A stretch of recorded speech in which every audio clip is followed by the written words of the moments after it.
La Iglesia Cristiana de Restauración Espiritual Internacional, Eclesia, presenta su programa, Nuestro Pan de Cada Día. Jesús les dijo: Yo soy el pan de vida. El que a mí viene nunca tendrá hambre, y el que en mí cree no tendrá sed jamás.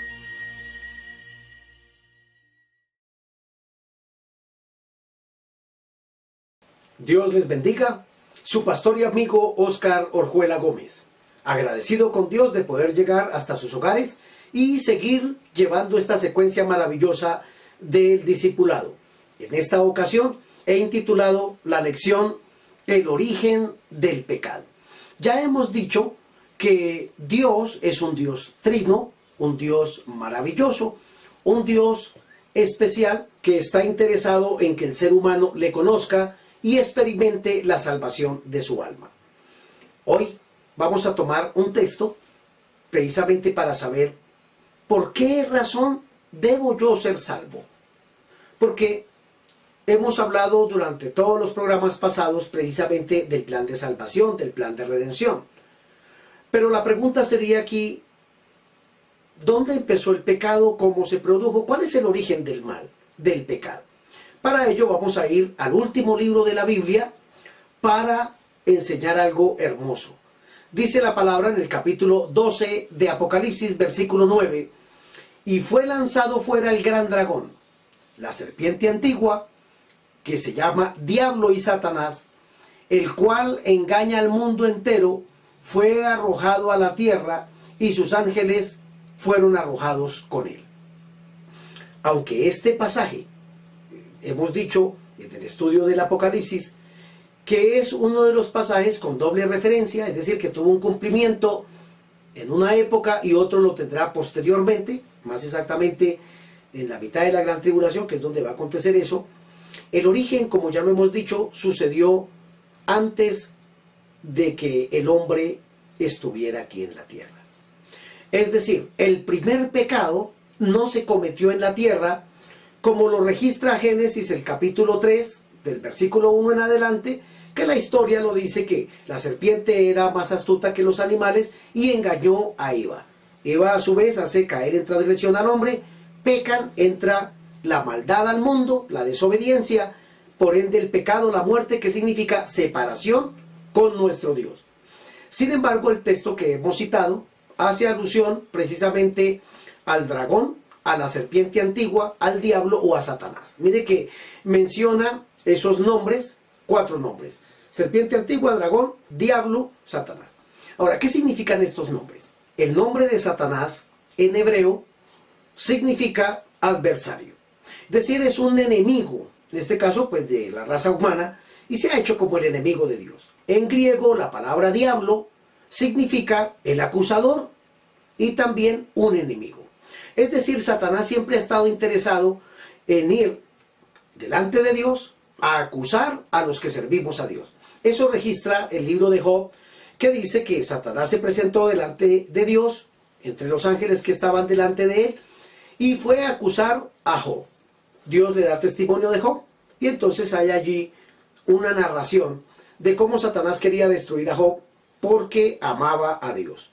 Y Dios, que no tiene ningún problema en darle testimonio a Satanás de quiénes son sus verdaderos hijos, pues le dijo: ahí está en tus manos, solamente que a él no lo puedes tocar. Y me alegra saber que Satanás, el adversario, el dragón, la serpiente antigua, el diablo, no nos puede tocar a menos que Dios le dé permiso.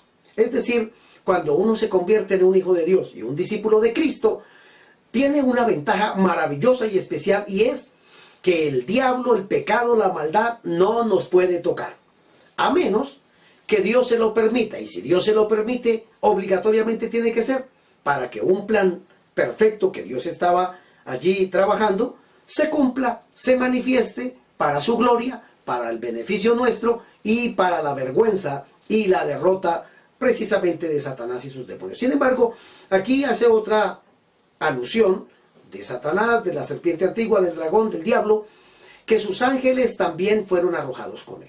¿Cómo así? O sea, que Satanás tiene ángeles también. ¿Cuántas clases de ángeles entonces hay? Bueno, es que por eso estamos estudiando este tema el origen del mal, el origen del pecado. ¿Dónde inició todo esto? Vamos a estudiar las Escrituras y dice la palabra en el Salmo capítulo 103, el verso 20, que ya hemos dicho que Dios es el creador de todo. Sin embargo, en el Salmo 103:20 dice la palabra del Señor, el salmista que escribe este salmo dice: bendecid a Jehová vosotros sus ángeles, poderosos en fortaleza que ejecutáis su palabra, obedeciendo a la voz de su precepto. ¿De qué está hablando el pasaje? Hay muchos pasajes que hablan de la creación de los ángeles. Pero aquí quiero hacer alusión solamente a este pasaje para mostrar que los ángeles son seres espirituales. Hebreos lo dice, son espíritus ministradores al servicio de los que seremos herederos de la salvación.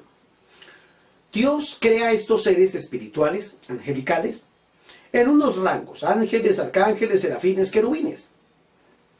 Cada uno de ellos tiene una función especial en el cielo y posteriormente en la tierra cuando Dios crea al hombre. Con todo esto nos remitimos al cielo, porque tristemente es allí donde se cometió el primer pecado. En el cielo, sí, eso dije. Allí se manifiesta por primera vez la semilla maldita del pecado, de la rebelión, de la transgresión a la ley de Dios. Dios está sentado en su trono. La Trinidad está allí reinando, Padre, Hijo y Espíritu Santo, sentados en sus tronos o en su trono. Y allí ellos gobiernan el mundo entero, el mundo angelical. Crean este vasto universo, Dios va a crear al hombre, pero nos narra la Biblia lo que pasó allá en el cielo, antes de que el pecado llegara a esta tierra. Es decir, antes que Adán y Eva se involucraran en la obediencia al diablo y la desobediencia a Dios para convertirse en pecadores y por ende transmitir a toda la raza humana hasta el día de hoy y los que estarán naciendo, ¿qué es el pecado? Entonces sucede allí. Y dice la Escritura, pues que Dios creó ángeles para que lo adoraran. Sin embargo, dentro de todos estos ángeles hay un ángel especial. Hay un ángel especial a quien Dios le asignó muchas cosas. La Biblia lo llama contrataciones, ya lo vamos a mirar. Y este era un querubín hermoso, grande, especial, con unas cualidades características hermosas. Sin embargo, la primera epístola del apóstol San Juan, en el capítulo 3, el verso 4, dice la Escritura: todo aquel que comete pecado infringe también la ley, pues el pecado es infracción de la ley. Para saber por qué somos llamados pecadores y de qué tenemos que arrepentirnos, por eso estamos estudiando en este programa el origen del pecado. No se originó, ya dije, en la tierra, sino en el cielo. Porque si todo pecado es transgredir la ley de Dios, es desobedecer algo, miren lo que pasó entonces allí. La Biblia nos lo va a decir de una forma hermosa. Para eso tendríamos que preguntarle a los profetas, que fue a quien Dios les reveló por las Escrituras precisamente qué fue lo que pasó allí. Miremos al profeta Isaías, capítulo 14, el verso 11 hasta el versículo 19. En ese pasaje encontramos una descripción de Lucifer, del diablo, del dragón, de la serpiente antigua, pero no en la manifestación de serpiente antigua, de diablo, de Satanás, de adversario, de enemigo, sino de ángel, de querubín, de la forma inicial con la cual él fue el creado. Dice la palabra de Dios: descendió al Seol tu soberbia. Habla de una persona altiva, soberbia, y dice que al infierno, que es traducido del Seol, el lugar de los muertos, su soberbia. Y el sonido de tus arpas, gusanos serán tu cama y gusanos te cubrirán. ¿De quién está hablando? Es raro este personaje. Aunque Isaías lo está manifestando a través del escarnio al rey de Babilonia. De hecho, Babilonia tiene que ver con el paganismo. En esa afirmación de que Satanás no existe, que es un personaje ficticio, porque algunos estudiando la Escritura dicen, Dios le estaba hablando a través del profeta Isaías al rey de Babilonia, es decir, a un hombre en la tierra. Bueno, acuérdese que en la Biblia hay tipologías también. Aquí Dios está tomando como base a un rey que realmente existió, que es el rey de Babilonia, que posteriormente Ezequiel lo dice, que es el rey de Tiro. Sin embargo, por las mismas descripciones de los dos pasajes, encontramos claramente que no puede haber la contradicción por una sencilla razón. Porque aunque si bien es cierto que se estaba refiriendo aquí, en este caso al rey de Babilonia, mire lo que está diciendo de este rey, de este personaje que aparece en la Biblia. Algunas personas han dicho que este personaje no está hablando de Lucifer, del diablo, de Satanás, del dragón, de la serpiente antigua. Porque el texto dice, en Isaías 14, que es un escarnio al rey de Babilonia. Es cierto, aunque el relato hasta el versículo 10 habla del rey de Babilonia, note algo, no puede ser obligatoriamente el rey de Babilonia, sino que lo presenta el profeta Isaías como una representación de lo que pasó allá por revelación. ¿Por qué lo digo con tanta seguridad? Precisamente porque el versículo 12 dice, como caíste del cielo, oh lucero, hijo de la mañana, cortado fuiste por tierra tú que debilitabas a las naciones. El rey de Babilonia no vivía en el cielo, y al rey de Babilonia no lo expulsaron del cielo. ¿Cómo acoplaríamos ese texto si realmente estuviera hablando de una persona humana y no de este ser angelical? Pero la escritura registra que este personaje, este lucero hijo de la mañana, fue expulsado del cielo. ¿Vio? Y del cielo no ha sido expulsado jamás ningún hombre. Dice el versículo 13, tú que decías en tu corazón, subiré al cielo, en lo alto junto a las estrellas de Dios, levantaré mi trono, y en el monte del testimonio me sentaré a los lados del norte. Es decir, ¿qué hombre, qué rey ha querido ir a hacer un trono encima del trono de Dios? Tiene que ser alguien que conoce el trono de Dios y que tenía acceso para conocer esa verdad. Esta persona no es otro sino Lucifer, este ángel que Dios ha creado y que aquí lo llama lucero hijo de la mañana. El versículo 14 dice, sobre las alturas de las nubes subiré y seré semejante al Altísimo. Digamos que los seres humanos, los reyes, los gobernantes de la tierra, ellos quieren gobernar el mundo entero, pero ninguno hasta el día de hoy ha dicho, no, yo voy a ir a hacer mi trono encima de Dios en el cielo, excepto un ser angelical del cual Isaías nos está dando esta narración. Versículo 15, mas tú derribado eres hasta el Seol, a los lados del abismo. Mire que Dios le ha enjuiciado y esto se hace o se dice más como una profecía. Versículo 16, se inclinarán hacia ti los que te vean, te contemplarán diciendo, este es aquel varón que hacía temblar la tierra y que trastornaba los reinos. De hecho, solamente un ser espiritual puede trastornar toda la tierra, como lo hemos visto en el estudio de Apocalipsis. Verso 17, que puso al mundo como un desierto, que asoló sus ciudades, que a sus presos nunca abrió la cárcel. Los presos que ha habido en la historia, pues han sido libertados. Han sido liberados por otros grupos que los conquistaron a estos. Sin embargo, a quien Satanás esclaviza, no abre jamás las puertas de su celda, donde lo tiene aprisionado con el pecado y la maldad. Mire la descripción, que es inhumana. Es algo que sale de lo humano.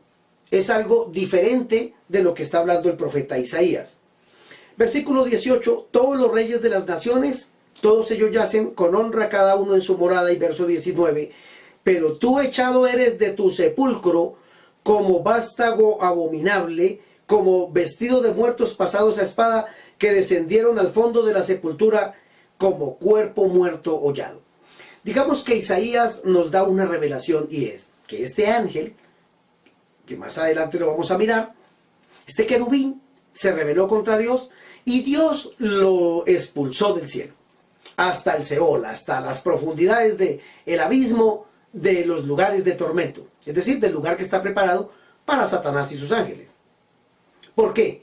Porque su soberbia se engrandeció sobre él y quiso ser más que Dios. No, yo quitaré a Dios de su trono y haré mi trono encima del trono de Dios y reinaré. Es decir, que este ángel se le olvidó quién es el creador. Se rebeló en el cielo. Este es el origen del pecado. Como empezó allá, él quería transmitirlo a la raza humana. Pero pareciera como que el pasaje no es tan diciente, tan fuerte, en la descripción realmente de que fue un querubín el que tuvo esta rebelión. Por ello vamos a ir al libro del profeta Ezequiel, capítulo 28, versículos del 11 al 19. Y allí vamos a encontrar la descripción plena que Dios nos da por esta revelación de qué fue lo que pasó realmente con ese ser angelical, el lucero hijo de la mañana. Leemos en el profeta Ezequiel, versículo 11 de ese capítulo 28. Vino a mí palabra de Jehová diciendo. Mire cómo el profeta empieza a hacer la narración, en este caso, de lo que sucedió allá en el relato que Isaías nos acaba de decir. Versículo 12. Hijo de hombre, levanta endechas sobre el rey de Tiro y dile, así ha dicho Jehová el Señor. Me llama la atención esto. Tú eras el sello de la perfección, lleno de sabiduría y acabado de hermosura. Mire que aquí ahora se está remitiendo Dios a una descripción plena de un ángel. Eras el sello de la creación. Bueno, Dios nunca ha hablado de un hombre de esa manera, jamás lo ha dicho Dios. Ahora da una descripción, al igual que Isaías, cuando dice, arrojado fuiste por tierra, del cielo fuiste echado. Mire cómo lo dice Ezequiel, versículo 13, en Edén, en el huerto de Dios estuviste, de toda piedra preciosa era tu vestidura, de cornerina, de topacio, de jaspe, de crisólito, de berilo, de ónice, de zafiro, de carbunclo, de esmeralda y de oro. Los primores de tus tamboriles y flautas estuvieron preparados para ti en el día de tu creación.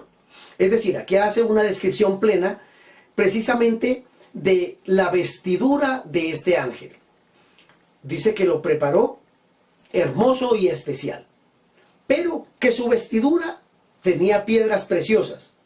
Puede que algunos reyes se vistan con piedras preciosas, pero no es raro que estas vestiduras y estas piedras preciosas justo tienen que ver también con el cimiento de la Nueva Jerusalén y con todo lo que Dios dice en su palabra. Él no está hablando de cualquier rey si fuese un hombre. Ahora, dice que para él fueron preparados tamboriles, flautas, instrumentos musicales. Ah, ¿por qué? Bueno, porque el versículo 14 dice quién era. Dice, tú querubín grande. Hay una descripción plena, angelical. Y Dios no va a llamar a un hombre querubín. Tú querubín grande protector, yo te puse en el santo monte de Dios y allí estuviste, en medio de las piedras de fuego te paseabas. Aunque el versículo anterior habló que estaba en Edén, refiriéndose precisamente a su caída. Cuando él cayó, ¿a dónde llega? A Edén, al huerto del Edén, donde Dios empieza a formar la raza humana. Pero ahora dice de él, en su vida anterior, tú querubín grande protector. Era un querubín. ¿Qué tenía este ángel? Bueno, era un rango angelical máximo que estaba delante de Dios, en una bendición y guardando la adoración a Dios. Dice el verso 15, perfecto eras en todos tus caminos, desde el día en que fuiste creado hasta que se halló en ti maldad. Es decir, que esto le produjo o salió de él mismo. Nadie lo incitó porque no existía el diablo. De hecho, el diablo, que significa adversario, como hemos dicho, enemigo, acusador, pues no existía porque solo hay los seres angelicales. Verso 16. A causa de la multitud de tus contrataciones fuiste lleno de iniquidad y pecaste por lo que yo te eché del monte de Dios y te arrojé de entre las piedras de fuego. Y lo repite, oh querubín protector. Es decir, este ángel tenía privilegios hermosos. ¿Cuáles? Dirigir la adoración y la alabanza directamente a Dios, llevando a todos los ángeles a la adoración plena. Como para él fueron creados los instrumentos musicales, de hecho, si hay alguien que sabe de música, ese es Satanás, claro que sí. Porque fue el querubín protector de la adoración y la alabanza a Dios, quien precisamente para él fueron diseñados los instrumentos musicales. Quiero de paso decir, y a través de este paréntesis decir, por esa razón, Satanás visita en todas las iglesias cristianas a los músicos. Ata y quiere atar a los músicos porque él conoce por naturaleza propia, ya que a él se le asignó la parte de glorificar a Dios y de llevarle a Dios toda alabanza y adoración. Era el protector, el querubín protector de la adoración y la alabanza a nuestro Dios. El verso 17 dice algo tremendo. Se enalteció tu corazón a causa de tu hermosura, corrompiste tu sabiduría a causa de tu esplendor. Yo te arrojaré por tierra, delante de los reyes te pondré para que miren en ti. Es decir, como él se enorgullece, se enaltece, que es lo mismo que dice Isaías, se quiere no solo parecer a Dios, quiere estar por encima de Dios, destronar a Dios y él sentarse a reinar el universo. Verso 18. Con la multitud de tus maldades y con la iniquidad de tus contrataciones, profanaste tu santuario. Yo pues saqué fuego de en medio de ti, el cual te consumió, te puse en ceniza sobre la tierra a los ojos de todos los que te miran. Y el verso 19 termina diciendo, todos los que te conocieron de entre los pueblos se maravillarán sobre ti, y hace una descripción de quién es él ahora. Espanto serás y para siempre dejarás de ser. Es decir, volvamos a este origen. Dios está sentado en su trono. Padre, Hijo, Espíritu Santo. Crea los seres angelicales, ángeles, arcángeles, serafines, querubines. Crea un ángel especial sobre todos ellos, que es Lucifer o el lucero hijo de la mañana. Su vestidura, piedras preciosas, muy sabio, hay muchos misterios que le son revelados. Es decir, tiene una contratación de parte de Dios. Tenía que venir a traer al trono de Dios la adoración, la alabanza con todos los ángeles. Él lo hacía, lo hizo mucho tiempo. Un día se quedó mirando a Dios. Y dice la Escritura que Dios habita en luz inaccesible. Es decir, nadie tiene acceso pleno a ese Dios. Y Lucifer era el guardián de ese trono de Dios, no como el guardaespaldas de Dios, como algunos han dicho, que guardaba a Dios. A Dios nadie lo puede proteger porque Dios es todopoderoso. Sencillamente guardaba la adoración y la alabanza en el cielo a Dios. A él se le asignó esa responsabilidad preciosa, un liderazgo hermosísimo en el cielo. Guardar la adoración a nuestro Dios. ¿Qué hace él? Cada vez que se presentaba ante Dios, con la multitud de sus contrataciones, se dio cuenta que cuando, como su vestido eran piedras preciosas, al acercarse a la luz, al exponerlo a esa luz inaccesible, pues obviamente su traje quedaba encendido, y él llegó a creer, uy, esta luz tremenda, mire yo cómo brillo, yo creo que yo brillo más que Dios. Y eso le produjo en su corazón a él mismo, porque los ángeles también tienen voluntad propia. Es decir, tienen la capacidad de parte de Dios de obedecer o desobedecer. Es decir, Dios nos entregó a los seres humanos un regalo que es la libertad de elección. Yo puedo escoger lo que quiera hacer. El ángel tiene esa misma voluntad. Sin embargo, Lucifer, para él, fueron creados instrumentos musicales, dirigía la adoración, venía siempre, adoraba a Dios, y ahora entra en su corazón, por su mismo orgullo, dice la Biblia, porque se enalteció tu corazón por causa de tu hermosura. Es decir, él creyó que realmente no había nadie más hermoso que él, y aunque era un ser excepcional, quiso ahora usurpar el lugar de Dios, sentarse en el solio de Dios, y hacer allí su trono, y mandar a todos los ángeles, y por ende a Dios. Cuando él hace eso, Dios, que lo sabe todo, que todo lo tiene previsto y que nada lo toma por sorpresa, lo que hace Dios es expulsarlo de la adoración, ya he dicho, y la alabanza a Dios. Tiene que salir, pero se convierte en eso, no en el ángel de luz, sino en un demonio, en un vástago abominable, en un bicho horrible, feo. Y sus ángeles, los que él logró convencer, es decir, de ese todo, si dividimos a los seres angelicales en tres partes, una de esas partes, porque dice la Escritura que la tercera parte de los ángeles le obedeció. Por tanto, le creyeron a su mentira de que él sería mejor que Dios. Hace una rebelión en el cielo y Dios lo expulsa. Por eso Dios no está de acuerdo con los rebeldes. Dios está de acuerdo con las personas que obedecen, que se someten a una autoridad, pero que también tienen unos derechos y unos privilegios. A este querubín protector lo expulsan del cielo, precisamente, ¿por qué? Porque Dios no tolera, primero, que su gloria sea vulnerada. Él es el único ser del universo que merece recibir todo poder, honor, gloria, honra, alabanza, adoración, exaltación suprema. Él no la comparte con nadie, ni con el mejor de los ángeles que había creado. Lo expulsa por tierra, ¿y cómo lo podemos decir con tanta seguridad? Porque Jesucristo fue quien lo expulsó del cielo también. Y él nos narra en el Evangelio según San Lucas, en el capítulo 10, versos 17 al 20. Dice la palabra que Jesús ha comisionado a 70 discípulos para que vayan a hacer evangelismo. Es decir, para que cumplan la gran comisión, para que hagan discípulos. Es decir, a ser discipulados. Ellos van, echan fuera demonios, sanan enfermos y regresan felices. Sí, eso nos pasa siempre. cuando vamos a evangelizar, cuando predicamos el evangelio, hay algo que nos invade. Por eso estoy así contento, porque le estoy compartiendo las verdades del evangelio. Y eso me produce no otra cosa, sino una felicidad maravillosa en saber que allá detrás de cámaras hay otra persona que me está escuchando y que también está siendo discípulo de Cristo. Y eso nos emociona. Estos 70, dice la Escritura, verso 17, regresaron, volvieron los 70 con gozo, diciendo: Señor, aún los demonios se nos sujetan en tu nombre. Es decir, echamos fuera demonios y le decimos: fuera en el nombre de Jesucristo, y se van. Jesús les dijo algo a estos 70 que vienen contentos. Yo veía a Satanás caer del cielo como un rayo. Es decir, ustedes se alegran porque en mi nombre echan fuera demonios. Bueno, esa fue la autoridad que les di.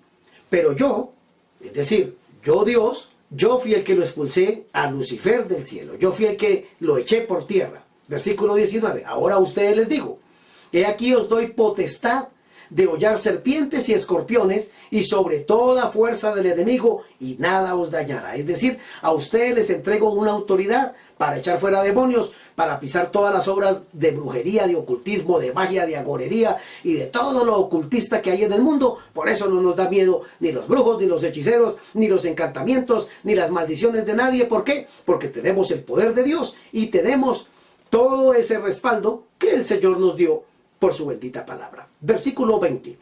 Pero no os regocijéis, les dice el Señor, de que los espíritus se os sujetan, sino regocijaos de que vuestros nombres estén escritos en los cielos. Es decir, es bueno echar fuera demonios. Sí, es bueno. Porque es ver cómo por ese milagro una persona es libertada del poder de las tinieblas y obtiene el beneficio de parte de Dios de ser libre y de conocer a Dios. Sanar un enfermo es maravilloso. Gente sufriendo, a veces no tienen recursos, el dolor es inmenso, pero como a Jesús le pasaron tantas cosas, que ya se lo diré en otra sección, para sanar a los enfermos, y estaré orando por muchos enfermos. Es hermoso ver enfermos ser sanos, claro que sí. Pero Jesús les dijo: no se regocijen ni de que los espíritus salgan en mi nombre, ni de que sanen a los enfermos, más bien regocíjense por saber que los nombres de ustedes estén escritos en los cielos. Es decir, en el libro de la vida, en el libro de los salvos. Termino aquí diciendo en esta sección: ¿cómo hago yo para saber, pastor, que mi nombre está escrito en el cielo? Sencillo. Solamente Dios escribe en el libro de la vida, en el libro de los salvos, a todos aquellos que en la tierra, primero, mientras teníamos vida, reconocimos que somos pecadores, que necesitamos a un Salvador y que aceptamos el sacrificio de ese Salvador, que es Jesucristo, que murió por nosotros en la cruz. Por eso estamos haciendo el discipulado, para que muchas personas más conozcan al Señor. Y si usted invitó a alguien que no ha aceptado a Cristo y hoy está viendo este programa, le invito para que le diga con una sencilla oración, pero sincera en su corazón: reconozco que he pecado, yo quiero pertenecer también, Dios, a los salvos inscritos en el libro de la vida. Te acepto como mi Señor y Salvador y reconozco que el sacrificio que hiciste, lo hiciste por mí en la cruz. Quiero vivir para ti y ser un hijo tuyo, y también tener el poder de echar fuera a los demonios, de sanar a los enfermos y de hacer discípulos para la gloria tuya. Muchas gracias te doy en Jesucristo mi Señor. Amén. Si Dios nos regala un día más de vida, aquí estaré mañana, con la ayuda de Dios, dándole el pan de cada día y avanzando en este discipulado que va cogiendo más fuerza y vamos aprendiendo más cosas de ese buen Dios y Salvador. Nuestro pan de cada día. Pan de cada día. Jesús les dijo: yo soy el pan de vida. El que a mí viene nunca tendrá hambre, y el que en mí cree no tendrá sed jamás.